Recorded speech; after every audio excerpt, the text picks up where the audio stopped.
Praise the Lord. நாள் 38 August மாதம் 7ஆம் தேதி.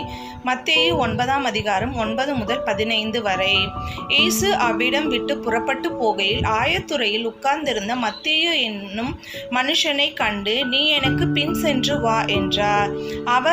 அவன் எழுந்து அவருக்கு பின் சென்றான். பின்பு அவர் வீட்டில் போஜன பந்தி இருக்கையில் அநேக ஆயக்காரர்களும் பாவிகளும் இயேசுவோடும் அவருடைய சீஷரோடு கூட பந்தி இருந்தார்கள். அப்பொழுது பரிசேயர் அவருடைய சீஷர்களை கண்டு, உம்முடைய போதகர் ஆயக்காரர்களோடும் பாவிகளோடும் பந்தி இருக்கிறது என்ன என்று கேட்டார்கள். அதற்கு இயேசு, பிணியாளிகளுக்கே வைத்தியன் வேண்டியதே அல்லாமல் சுகமாயிருக்கிறவர்களுக்கு வேண்டுவதில்லை, பலியை அல்ல இரக்கத்தையே விரும்புகிறேன் என்பதின் கருத்து என்ன என்று தெரிந்து கொள்ளுங்கள்.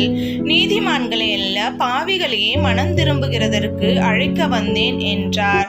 அப்பொழுது யோவானுடைய சீஷர்கள் அவரிடத்தில் வந்து, நாங்களும் பரிசேயரும் அடிக்கடி உபவாசிக்கிறோமே, உம்முடைய சீஷர்கள் உபவாசியாமல் இருக்கிறது என்ன என்று கேட்டார்கள். அதற்கு இயேசு, மணவாளன் தங்களோடு இருக்கையில் மணவாளனுடைய தோழர் துயரப்படுவார்களா? மணவாளன் அவர்களை விட்டு எடுக்கப்படும் நாட்கள் வரும், அப்பொழுது உபவாசிப்பார்கள்.